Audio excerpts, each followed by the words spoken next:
मोरा रे अंगनमा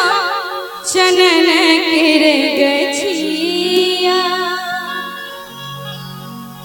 मोरा रे अंगनमा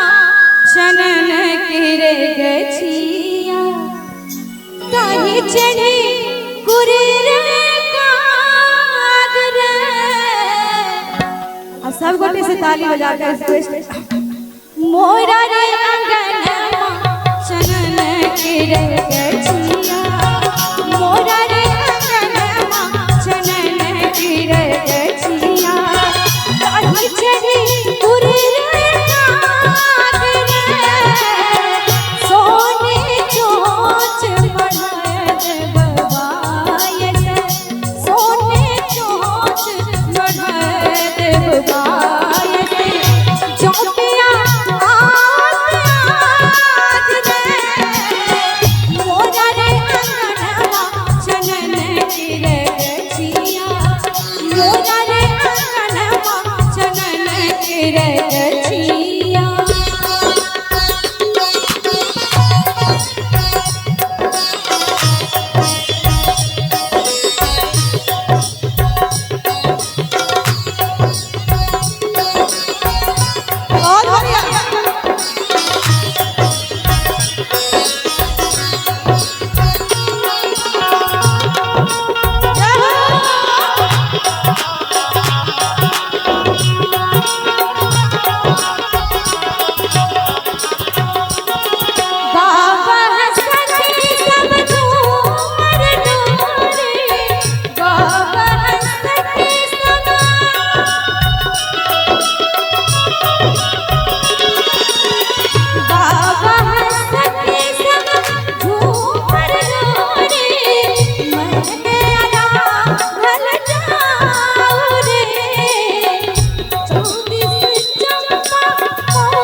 और अंतिम में सब गोटे से ताली एक बार दोनों हाथ उठा के ताली बजा के पदमा तेरा मान रे मोरा रे अंगनमा चनन गिर गछिया मोरा रे अंगनमा चनन गिर गछिया ताही चढ़ी गुरेर कागरे सोने चोंच बढ़त बबायत सोने चोंच बढ़त बबायत जोपिया